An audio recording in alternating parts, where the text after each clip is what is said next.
Eh, ah, con Tibu, mira, Tibu, cuyo nombre real es Carlos Vázquez Moreno. A ver, este, bueno, pues cuéntame un poco, mira, aquí en México hay una frase que es como el policía bueno y el policía malo. Los policías andan en pareja, ¿no? Y andan patrullando la ciudad. Y a veces te puedes topar con el policía bueno que te va a ayudar y el policía malo que te va a querer hundir, ¿no? Y te va a hacer la vida imposible. A veces son simplemente roles que ellos alternan. Parece que el rol desde siempre en, en, este, ah, en la policía o la música más bien, el rol del manager es como el del policía malo, ¿no? ¿No? Pareciera que siempre es el del policía malo, es el que toma las decisiones que a lo mejor el artista no quiere asumir, ¿no? Y el artista, por quedar bien con, con el público y sobre todo con la prensa, hace que el manager sea al que todo mundo le recuerde a su sacrosanta madre, ¿no?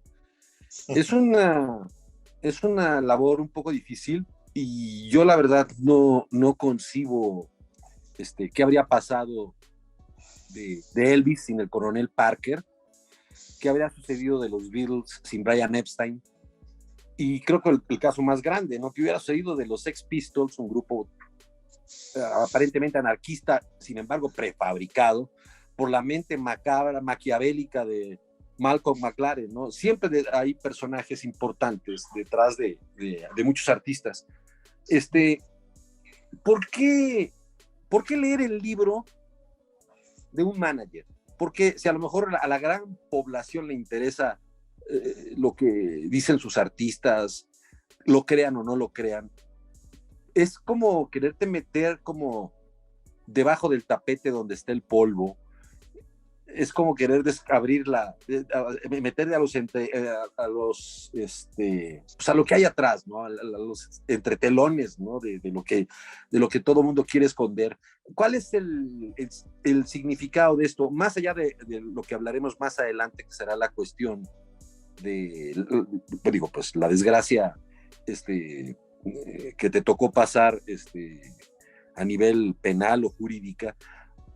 ¿Por qué escribir un libro de manager y contar algunas cosas que a la gente le puede o no le pueden importar o les puede dar mucha curiosidad, o es simplemente decir que no todos los managers ni son tan buenos, pero tampoco ni son tan malos?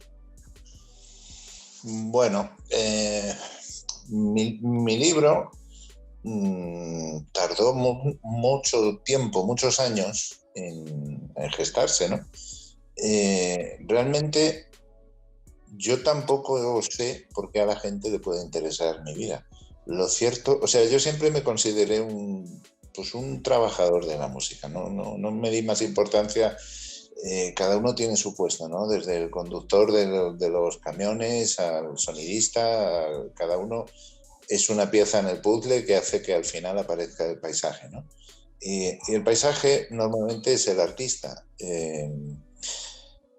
En una conversación con un amigo periodista, hace como ya esto hará unos 8 o 9 años, este hombre realmente no conocía demasiado de mi vida y se sorprendió mucho, ¿no? de mi estilo de vida, etcétera.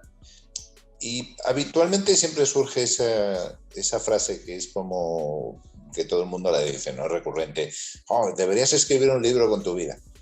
Bueno, yo literalmente me cagué de risa y dije, bueno, pues sí, debería escribir un libro con mi vida, pero hay tantas cosas que deberíamos escribir todos o no sé, realmente nunca me di la importancia de vida. Lo que me sorprendió mucho fue que a la mañana siguiente este chico, Íñigo García Ureta se llama, me dice, oye, ¿sabes que he hablado con 2 editoriales y las 2 están interesadas en publicar tu biografía? Y entonces a ella se me encendió una bombilla que dije, bueno, ¿y esto? ¿Por qué mi vida y no la del vecino de enfrente? ¿Por qué mi vida que tiene que ver con la música y no la del vecino de enfrente que es arquitecto? Él construye pisos, yo construyo artistas o carreras de artistas pero resulta que la mía le parece más apasionante a unas editoriales que quieren publicar mi libro, ¿no? Entonces, bueno, lo que comenzó como una broma, poco a poco algunos amigos periodistas se iban sumando al evento y a mí no dejaba de sorprenderme, y a día de hoy no deja de sorprenderme todavía. Entonces me propusieron publicar un libro que era pues como una larguísima entrevista con este Íñigo, hablando de mi vida, y a mí realmente me apetecía, porque nunca me planteé lo de escribir yo un libro, ¿no? Entonces, durante 2 años estuvimos haciendo entrevistas larguísimas sobre mi vida musical, la extramusical. Yo durante muchos años también me dediqué al mundo de las motos de manera profesional. Anteriormente fui militar. Y poco a poco fuimos hablando, pues eso, de episodios de mi vida, ¿no? Todo esto se interrumpe con la llegada de un escrito de un juzgado poniéndome una querella criminal por apropiación indebida, etcétera, etcétera. Entonces eso da lugar a que yo entro en un estado mental, digamos, difícil, a que yo realmente en ese momento, después de 40 años, yo ya tenía ganas de dejar la música de manera profesional, ¿no? Porque de manera personal la música fue y será siempre en mi vida, ¿no? Pero sí tenía ganas como de hacer otras cosas. De hecho, en ese momento estaba abriendo un restaurante en Madrid, ¿no? Que lo abrí y lo exploté durante 2 años.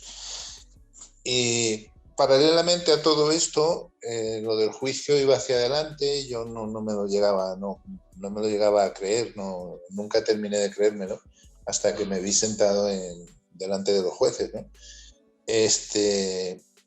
Entonces eso se paralizó absolutamente, lo de escribir el libro y hacer la entrevista y tal.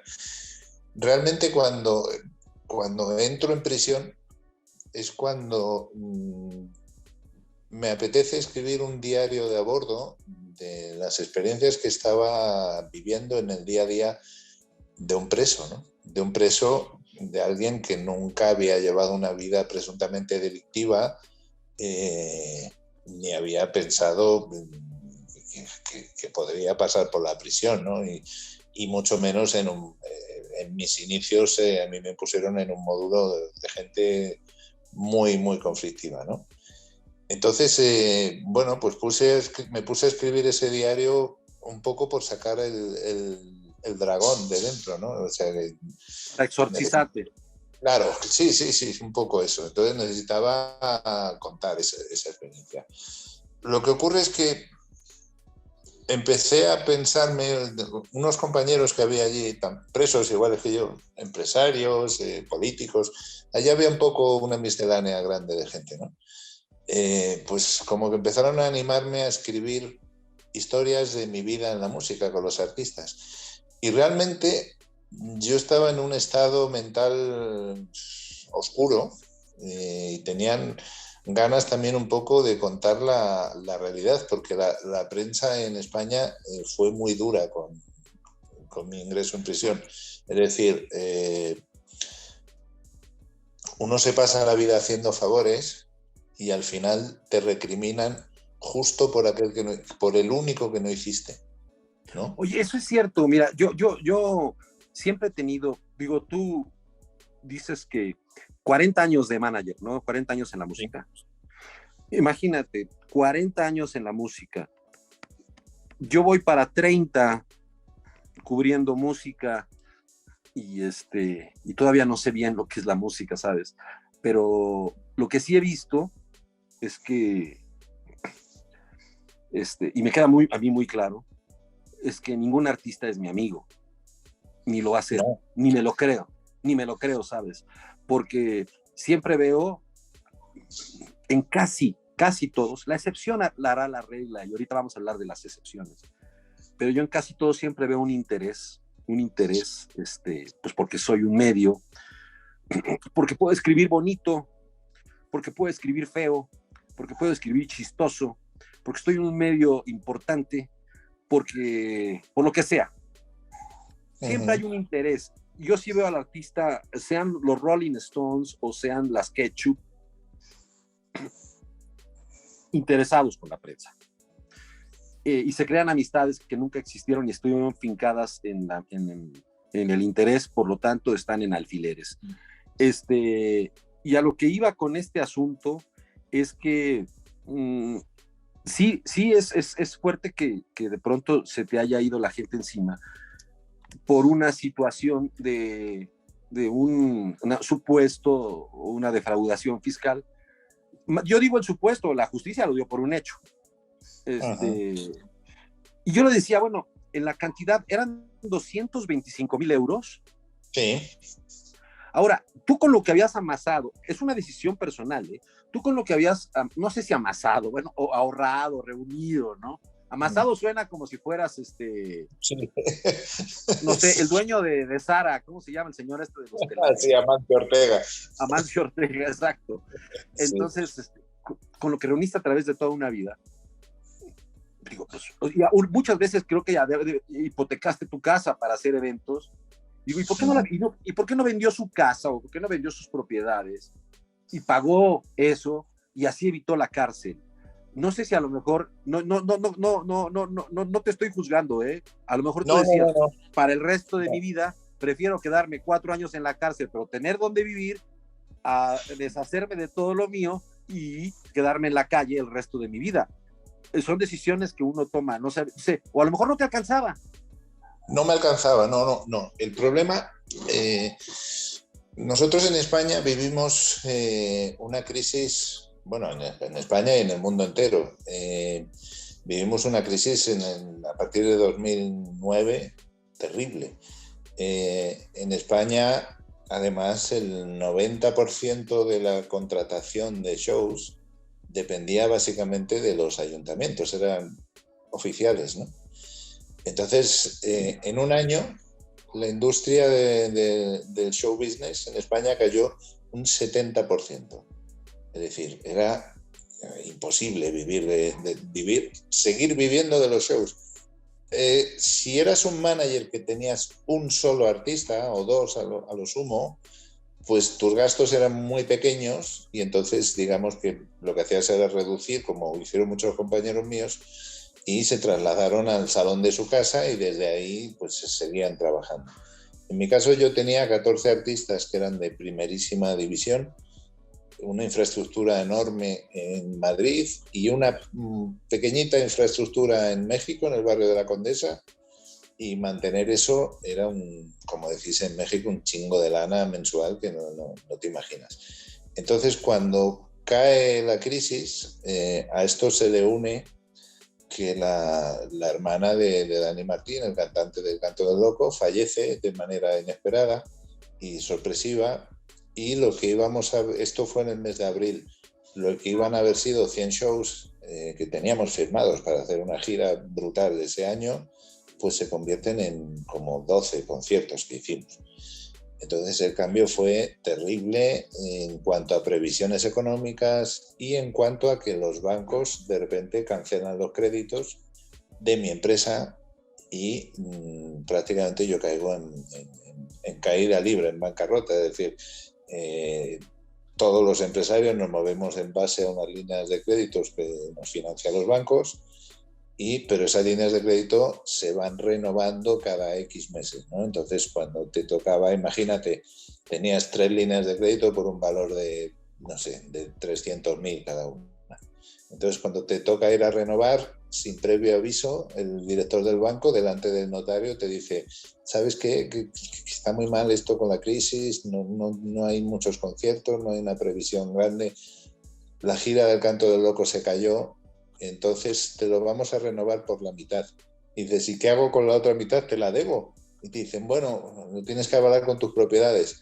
Y entonces entras en un bucle infernal, en un bucle absolutamente infernal de deudas con bancos, de procesos judiciales civiles a los cuales les tienes que hacer frente. Entonces, yo tuve desde el 2009 hasta 2011 Yo tuve 3 años realmente terribles porque me tenía que enfrentar a juicios con los bancos, juicios con proveedores a los cuales no les podía hacer frente. Los bancos fueron terriblemente crueles, como no podía esperar de otra manera. Entonces, embargaron, expropiaron y, en fin, hicieron un infierno de mi vida, ¿no? Pero esto no fue tan así, sino que esa cantidad de la que a mí se me acusó, por la que se me condenó, era realmente una cantidad en el momento en el que sucedieron esos hechos, en el que para mí, y pido 1000 disculpas antes de decir la frase que voy a decir, pero para mí esa cantidad en ese momento eran peanuts.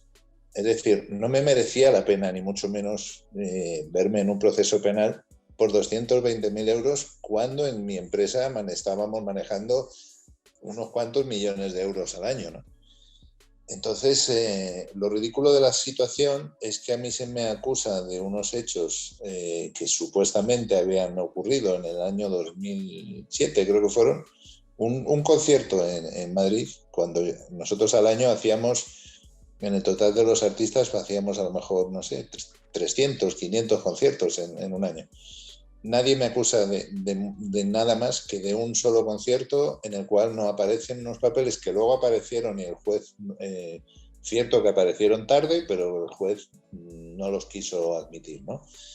Entonces se me acusa de 220.000 euros que yo llegué a decirle al juez, mire usted, señoría, si a mí me acusaran de 5 millones de dólares, pues a lo mejor hubiera merecido la pena el riesgo. Y a lo mejor hubiera dicho, bueno, ok, pues por 5 millones de dólares, si me paso 4 años en la cárcel, no pasa nada y cuando salga tengo mis 5 millones de dólares. Por 200.000 la verdad es que no me merecía la pena, pero ni entonces ni ahora.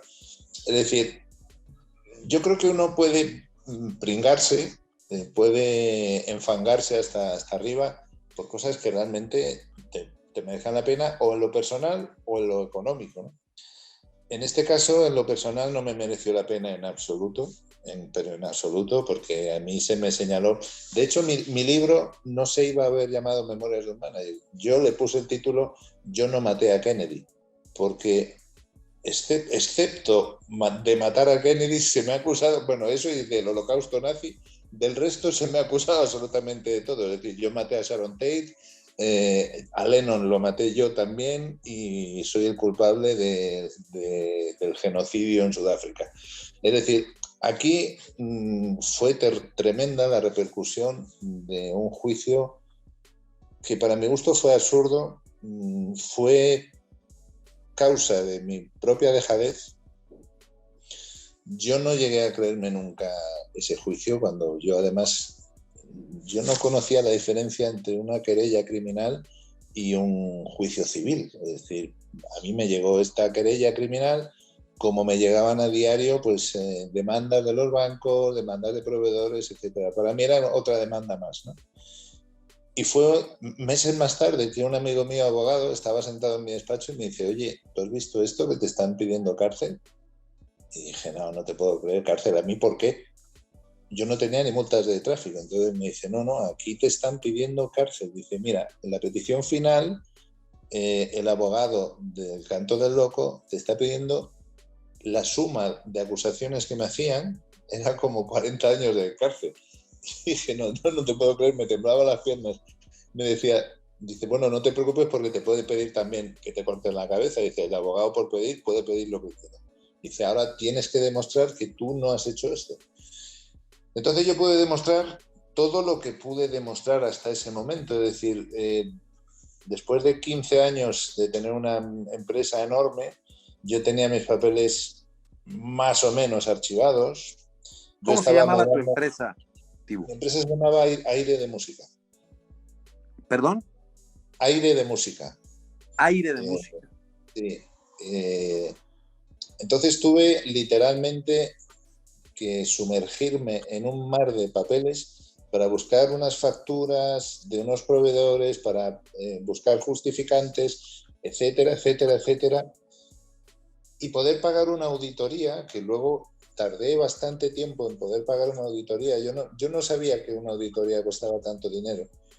Entonces, hasta que reuní la plata, pagué al auditor, el auditor hizo una auditoría oficial, era un auditor de cuentas del Estado, o sea, no era un contable cualquiera.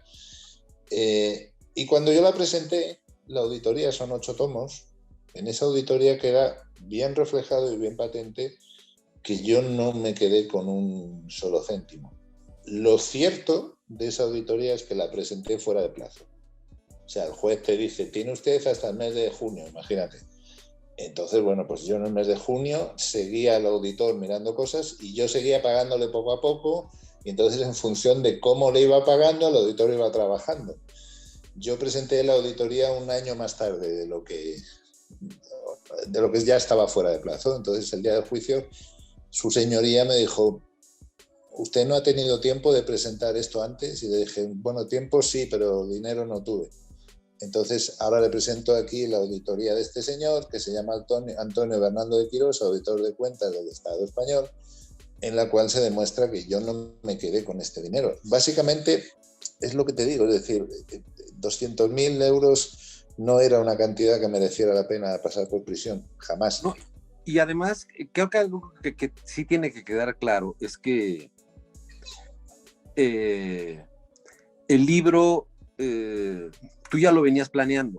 O sea, el libro no se gestó desde el rencor en la génesis del libro, sino desde el plano anecdotario, pero después entró el factor del rencor, que es un factor humano que lo tenemos todos. Yo tendría rencor, o sea, a mí me encierran 4 años en la cárcel y yo tendría rencor y no tendría el menor empacho en decirlo porque soy inocente, ¿sabes? Y así como el amor es un sentimiento humano, pues también es el rencor, ¿no? De decir, yo hice lo mejor por estos artistas, ¿no? O por este fulano, Daniel, o como Dani, o como se llame, el del canto del loco, que aquí en México, la verdad, nadie lo recuerda, seamos honestos, ¿no? Sí. O sea, no es Joaquín Sabina, ¿no? No. O sea, el pan y al vino, por Dios. ¿No? Sí. Yo sé que tampoco yo soy Truman Capote, a mí me queda muy claro, no sé si a los artistas les quedará claro después de sus egos inflados. Ojalá fuera yo Truman Capote. Pero no lo soy, por ahora, y no sé si lo seré, y tampoco la intención. Ojalá fuera yo Malcolm McLaren, que es no, pues si fueras Malcolm McLaren ya estarías muerto. Ah, bueno, sí, también. Y tú también, si fueras bueno, pero te hubieran hecho un funeral como el de Malcolm McLaren, ¿no? Ahí pasando por el Big Ben, con la bandera de la Union Jack en el ataúd, y casi como un héroe de guerra. Que además se combinan factores, ¿no? Porque ahorita que hablo de un héroe de guerra, tú tuviste tu pasado militar. Y bueno, pues los militares hay códigos y muchas cosas. Eso no quiere decir que los militares no los violen y bla, bla, bla. Pero pues pensando en los códigos de honor del militar arquetípico y muchos tipos de cosas, pues sí es pensar difícil que uno puede cometer un ilícito o que uno se puede vender por tan poco, ¿no? ¿Sabes? Si uno se pone un precio, como tú bien lo dices, si uno se va a prostituir, si uno se va a vender, tiene que vender por un precio muy alto, porque si no cualquier tonto lo va a comprar a uno en cualquier esquina. Claro. Y por eso a mí la cantidad se me hacía como, pues, ¿cómo es posible, no? O sea, yo no entendía tampoco por qué siempre se va sobre el manager, porque el manager a fin de cuentas es el apoderado legal y el artista nunca le pasa nada. Ahora hay casos en que sí, y hay casos también en que el artista va a la cárcel y a lo mejor el contable, que es el que le debe a la hacienda, y se fregó el artista, ¿no? Ha sucedido aquí en México, pasa mucho.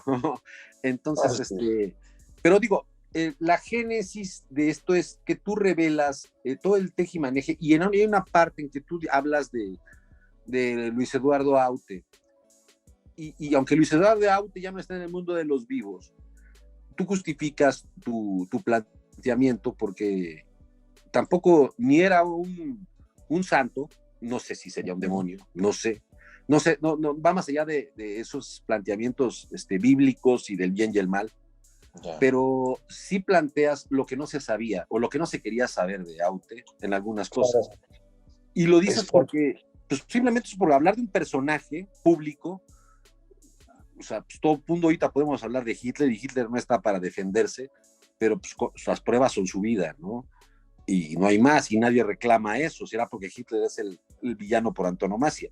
Pero en el caso de personajes como Aute, que a lo mejor tienen un halo poético, filosófico, hasta mesiánico para mucha gente, o de seres amorosos y bla, bla, bla, pues hay mucho polvo abajo del tapete, ¿no? Bueno, digamos que mi caso con Luis Eduardo Aute, para mí fue muy, muy doloroso. Yo no debía hacerlo tan mal con mis artistas, porque yo, por ejemplo, con Luis Eduardo Aute trabajé 20 años seguidos. Los artistas, todos los artistas, da igual que se llame Luis Eduardo Aute, Leonard Cohen o las Ketchup, da exactamente igual el tipo de artista. El artista generalmente es un ombligo gigante a donde se miran ellos mismos constantemente, y lo que pase fuera de su terreno, de su propia persona, les vale madre, ¿no? En el caso de Aute, yo no dejo de admirarlo y lo admiraré siempre como artista, pues como puedo admirar a Picasso, y conozco personalmente a una sobrina muy cercana de él que, admirando muchísimo a Picasso, ¿cómo no vas a admirar a Picasso, no? Me hablaba cosas personales de Picasso terribles. En el caso de Luis Eduardo Aute, evidentemente su obra y sus canciones y sus poemas son admirables. Es decir, yo no soy quien para censurar eso. Pero en una relación de 20 años en la que va mucho más allá el plano personal, y lo que yo puse, porque Luis Eduardo Aute era un tipo con unos infiernos y unos laberintos tremendos, ¿no? Lo cual lo hacía apasionante, ¿no? Entonces yo me entregué en cuerpo y alma a él y a toda su familia. Y el desenlace final fue muy cobarde, ¿no? Porque yo había perdido ya todo el glamour que pude tener en mis mejores años. Yo siempre digo que cuando llegaban a mi casa abrían la nevera y había Chandon. El día que abrieron la nevera y no había ni coronitas, entonces se escaparon, el amor se escapó por la ventana, ¿no? Entonces, cuando Luis Eduardo Aute me vio en mis peores momentos, jamás le pedí dinero, jamás le pedí nada. Simplemente lo que le pedí era pues que me atendiera al teléfono cuando le llamaba, ¿no? Pues fue muy cruel porque lo hizo por teléfono, ¿no? O sea, me llamó por teléfono y me dijo, oye, ¿sabes qué? Que es que estoy viendo que en tu oficina también manejas la carrera de Marta Sánchez. Y no puede ser que Luis Eduardo Aute comparta manager con Marta Sánchez, porque me parece un insulto. Entonces le dije, mira, si después de 20 años en los que he sido manager de las Ketchup, he sido manager de Mago de Oz, por ejemplo, me parece todo mucho más hortera que ser manager de Marta Sánchez. Entonces la excusa después de 20 años no puede ser que dejamos de trabajar juntos porque también soy manager de Marta Sánchez, ¿no? La excusa debe ser que quieres irte con otro manager, uno, que no sale en la prensa porque tiene un juicio penal por el canto del loco, por apropiación indebida, etcétera, etcétera, y dos, pues porque a lo mejor sientes celos de que hay artistas. O sea, Luis Eduardo Aute nunca fue un gran negocio, nunca fue un gran negocio, era más... Y nunca estuvo en Billboard, o sea, no era un artista de grandes ventas. No, era más una cuestión de prestigio y algo personal de mi propia admiración, ¿no? Entonces, digamos que lo sentí muchísimo en lo personal. Lo personal para mí fue un palo terrible porque fue un gran error mío. Justo antes lo has dicho tú, uno no debe ser amigo de los artistas. O sea, ni los managers ni los periodistas. Hace poco un periodista muy famoso en España, curiosamente, me dijo exactamente lo mismo que tú, que él cuando se planteó, él es un locutor famosísimo de España, de la cadena COPE. Me dijo, mira, yo cuando empecé en esto me planteé muy seriamente que jamás debía ser amigo de ningún artista, porque no me fío, porque si yo fuera el conserje de un edificio, pues sí, claro que podría ser amigo de un artista, pero claro, si soy periodista, no. Entonces, siendo No, y manager. además el problema es que cuando publicas cosas buenas, todo el mundo Sí. son tus amigos, pero la vida no son solo cosas buenas. Y cuando tú tienes que publicar cosas malas, porque pues, muchas veces las noticias suelen ser malas, se toma personal ese tipo de cosas, se toman como traiciones y, Sí, oye, pues, no se entendió. De eso lo decía Truman Capote, ¿no? En el libro de Música para Camaleones. Sí, maravilloso Decía libro. que les decía a los artistas que en un momento lo recriminaron porque sacó algunos textos donde estaban vinculados, les decía que pues ellos, ¿qué pensaban? Porque además por la actitud extrovertida de Truman Capote, que no es mi caso, pero decía, ¿qué pensaban? ¿Que estaban ante un bufón de la corte?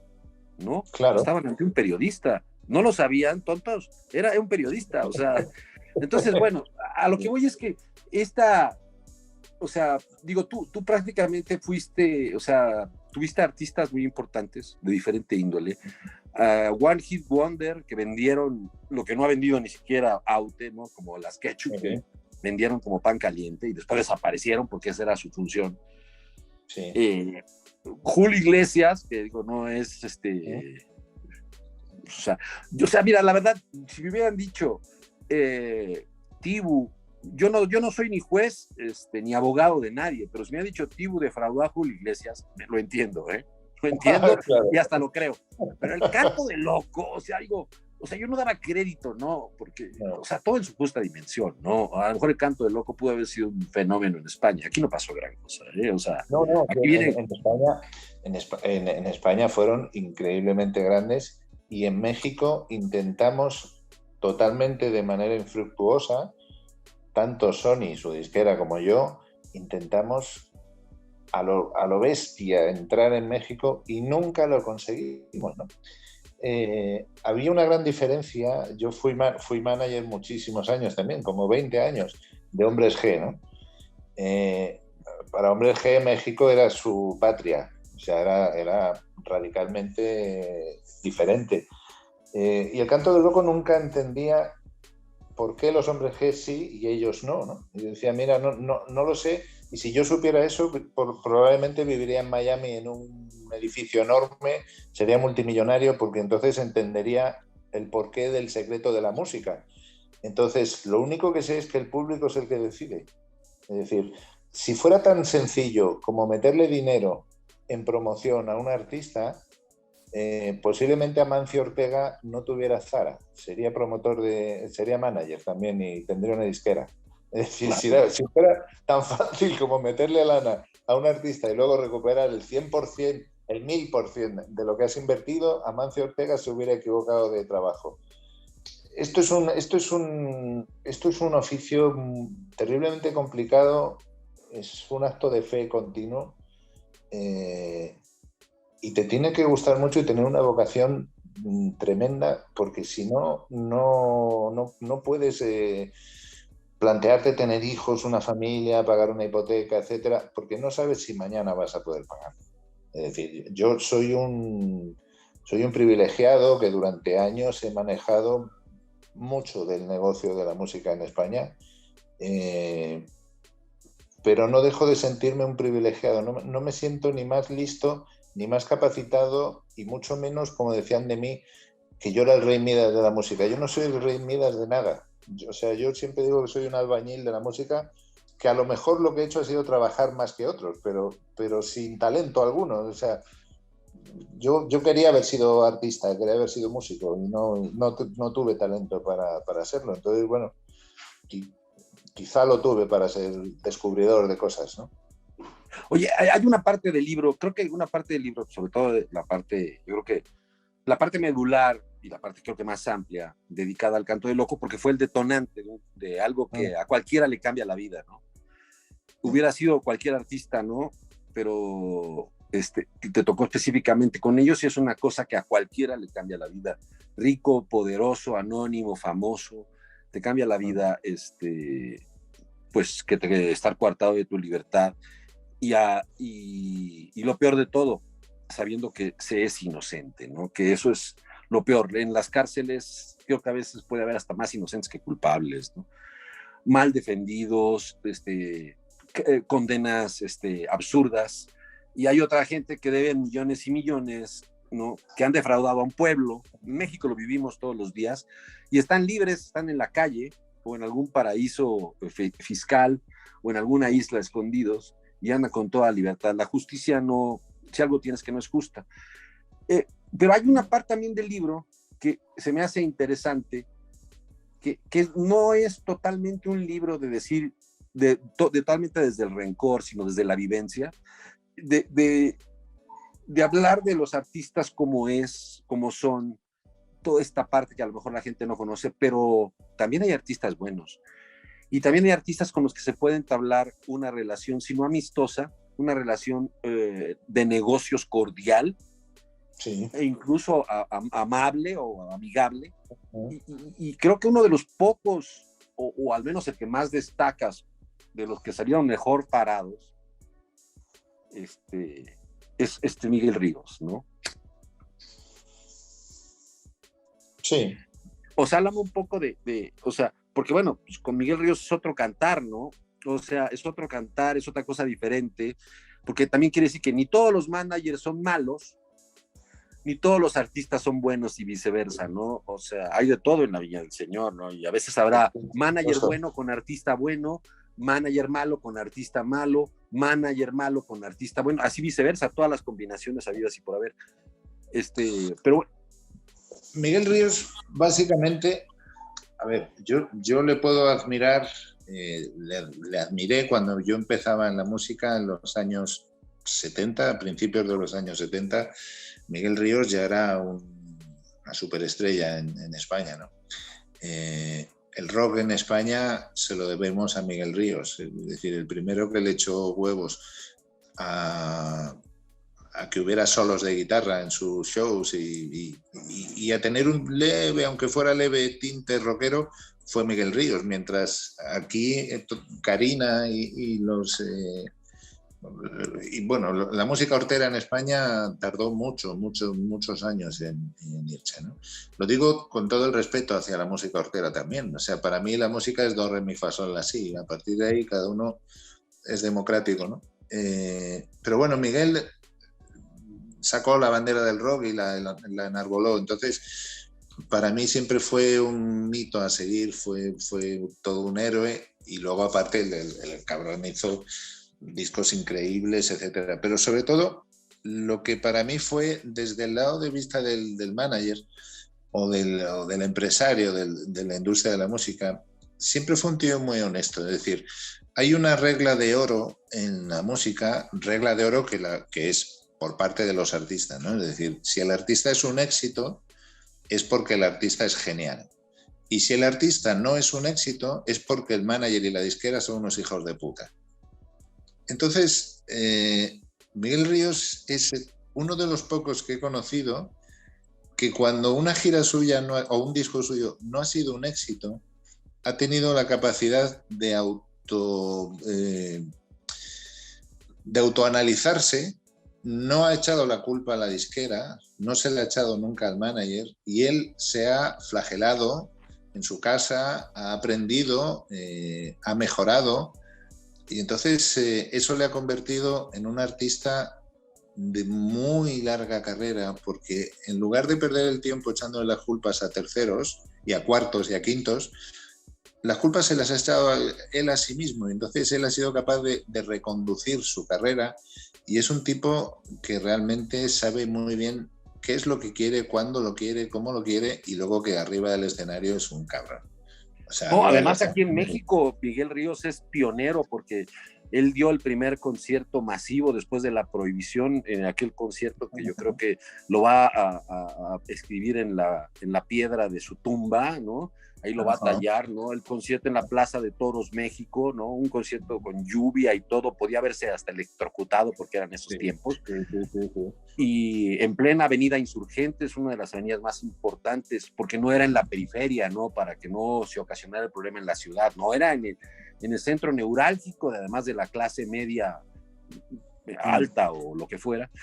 Y ahí se celebra en la Plaza de Toros, México, que tú la debes de conocer, porque pues obviamente... Sí. Por ser español y porque ahí también se realizaron conciertos y después de las ventas es la plaza más, bueno, no sé si artista de La Maestranza, porque La Maestranza es una chica, es muy chiquita, pero después, al menos después de las ventas, es la plaza más famosa del mundo de toros. Sí, sí, Él la sí. hizo suya y dio un concierto memorable, y aquí la gente lo quiere mucho, porque sí te creo todo eso. ¿Hay algo que dejaste en el tintero? ¿Hay algo que tú debes de tener muchos secretos, o sea, de todos los artistas? A lo mejor hay algo que dejaste en el tintero que decías, o sea, no es que me lo digas, ¿sabes? No es que me lo reveles a mí, si no lo revelaste en tu libro, ¿por qué me lo ibas a decir a mí? Pero hay cosas que tú te autocensuraste y dijiste, mejor esto no lo pongo, porque obviamente me van a meter una demanda, ya no quiero visitar yo la cárcel otra vez, ¿no? O Sí. sea, va a estar la cosa fea. Hubo cosas que te guardaste, no sacaste toda la mierda a flote. No. Yo siempre digo, a ver si es verdad que la ciencia avanza y inventan un microchip capaz de leerte el cerebro. Yo, el día que eso sea oficial, yo voy a ir voluntario, ¿vale? Yo me presento voluntario, pongo mi cabeza y digo, léanme el cerebro y por favor proyecten las imágenes de mis recuerdos, proyecten las imágenes en un canal de televisión, ¿vale? En abierto para todo el público. Porque a partir de ahí yo podré demostrar muchísimas cosas, muchísimas escenas, tantas cosas, pero no solo con músicos, sino con políticos, con empresarios, muchísimas cosas que desgraciadamente pues se firman en barras de hielo, ¿no? Entonces luego ya el hielo se disuelve y desaparece todas las pruebas. Las únicas pruebas que yo tengo y por las que no puedo pasar en este momento, porque no las puedo demostrar, las tengo en mi cerebro, ¿no? En mis recuerdos. Pero si algún día fuera legal que te leyeran los recuerdos, de verdad que yo iría voluntario, ¿no? Porque podría escribir la enciclopedia británica de tantas cosas que he vivido, ¿no? Y que tengo que callar necesariamente. Sí, ahora, aunque tienes que decir que tienes que callar por beneficio propio y porque es muy difícil comprobar algunos hechos, ¿no? Lo que hayas visto, Sí. Drogas, sexo. Y rock and roll. Rock and roll poco, ¿eh? Perversiones de menores, de bla, bla, bla. Estoy exagerando, estoy hablando de todo, no quiere decir que haya pasado. Lo que hayas visto, pues es muy difícil comprobarlo porque es tu palabra contra la de otro, siempre no haya un documento, un testimonio o algo así, pero sin embargo, tú vas a escribir otro libro. Ahora, otro libro que va a ir sobre otra cosa, supongo, o algo, pero ya la información que me pasaron, ahí decía que tú vas a escribir otro libro ya un poco más biográfico, pero no enfocado solo al manager, sino ya más personal, ¿no? Más de lo que ha sido tu vida. ¿Cuántos años tienes ahora? Tengo 62 años. ¿En serio tienes 62? Sí. ¿6'2"? 6'2", sí. Me gustaría que fuera al revés, pero no, empieza por 6. Oye, ¿en serio tienes 62? Sí. Dios santo. Rod Stewart tiene 78 años. Bueno, Mick pues Jagger igual. No, yo no quiero ser manager. Se sufre mucho. Lo digo en buen plan, ¿eh? Tampoco yo creas que soy un tragaños, pero tienes 62. ¿Y vas a escribir? ¿De qué va este libro? Pues este libro resulta que en mi editorial, que por cierto es mexicana, yo lo descubrí tardíamente cuando ya firmé con ellos. Mi editorial se llama Malpaso, que me parece un nombre maravilloso. Y resulta que el dueño es de Chihuahua. Tienen una librería estupenda ahí en el DF, a pesar de que la central la tienen aquí en Barcelona, pero es mexicana. Me siento muy contento porque, a ver, me vale madre lo que piense nadie, pero adoro ese país, quizá por encima del mío propio, ¿no? Entonces me encantó cuando me enteré de que este tipo, que yo apenas lo conozco, es de Chihuahua, ¿no? O sea, ya es lo máximo. Entonces, esta editorial se volvieron un poco locos cuando, platicando conmigo, hablábamos sobre mi vida, mis orígenes, etcétera, ¿no? Digamos que yo en mis orígenes, yo nací en cuna noble, o por lo menos entre algodones. Mi familia era una familia muy acomodada. papá con cargo político, con dinero, etcétera, etcétera. Pero yo siempre tuve como una especie de imán hacia el wild side, ¿no? Hacia la calle. Entonces yo convivía entre el Tibu que iba al Colegio del Pilar con los hijos de los ministros, niño bien, etcétera, etcétera, y cuando llegaba a casa me daban mi bocadillo de chocolate y me bajaba a la calle a robar coches, motos, etcétera, e iba con lo peor de mi barrio, ¿no? Por decisión propia, por elección mía. Siempre me atrajo un poco esa forma de vida más callejera, más real. Entonces lo que previsiblemente en mi vida iba a ser un delincuente juvenil, las drogas, etcétera, etcétera, la música de manera casual lo cambió absolutamente todo. Yo descubrí la música por un juego en el colegio, un juego en el que a mí me tocó jugar a que yo era Paul McCartney. Yo ni siquiera había escuchado a los Beatles, yo tenía 12 años. Y a partir de ahí empieza la música a obrar en mí, en mi forma de vida, en mi forma de vestir, en mi forma de pensar. Y empieza un viaje que ha durado hasta los 62 años que tengo ahora, en el que he recorrido como músico y como persona experiencias inolvidables, desde el punto de delincuente juvenil, insisto, que también lo cuento en ese libro, cuando ya con 15, 16 años me marcho a vivir a Venezuela, escapando de casa de mis padres, porque yo quería ser músico y yo no podía vivir en casa de un procurador en Cortes franquista. No entendían que yo quisiera ser músico.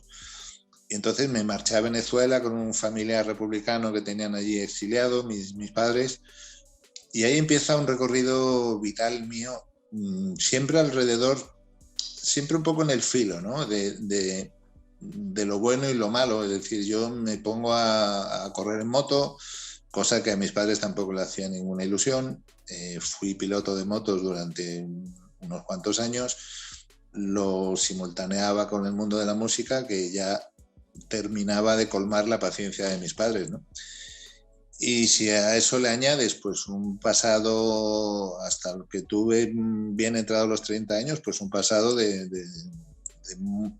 mucho juego con el mundo de las drogas, ¿no? O sea, iba todo ligado a ello. Entonces, pues lo cuento en mi libro y lo entremezclo con 6 relatos eróticos totalmente autobiográficos, contados desde el total respeto hacia la otra parte y desde el total cariño. Y bueno, parece ser que a mi editorial les ha encantado la idea, y tanto es así que vamos ahora a la FIL de Guadalajara a presentar mi primer libro, pero también un poco a presentar la aparición de lo que va a ser el siguiente libro, ¿no? El segundo. ¿Cuándo saldrá? ¿Cuándo saldrá? En febrero. En febrero, si la pandemia no lo impide. Oigan, perdón que interrumpa, tenemos que cortar ya. Que tenemos... Me resisto. Okay. Ya lo sé, por eso lo digo. Y además ha sido una plática espléndida, estupenda, que he disfrutado mucho. No, y además, ¿sabes qué? La última pregunta, o sea, tú empezaste, si no me equivoco, con La Guardia, ¿no? Sí. 1000 calles llevan hacia ti. Hay en tu currículum de manager, ¿qué es lo que más te enorgullece y qué es lo que más te da como pena? Pues mira, lo que más me enorgullece lo acabas de decir: 1000 calles llevan hacia ti. Nadie apostó jamás por esa canción y por ese grupo, solamente yo. Y lo que más me jode de mi vida es el canto del loco, obviamente. No se merecieron nunca la entrega y la parte de mi vida que les regalé. Muy bien. Pues yo te deseo lo mejor, Tibu, y me queda muy claro que eres Tibu por lo del tiburón, pero en la moto, no en los negocios, ¿no? Te deseo lo mejor, la verdad, y ojalá algún día te animes y regreses como manager, o a lo mejor ya te jubilaste y dices, no quiero volver a hacer eso. Tú sabrás. Bueno, algo haremos.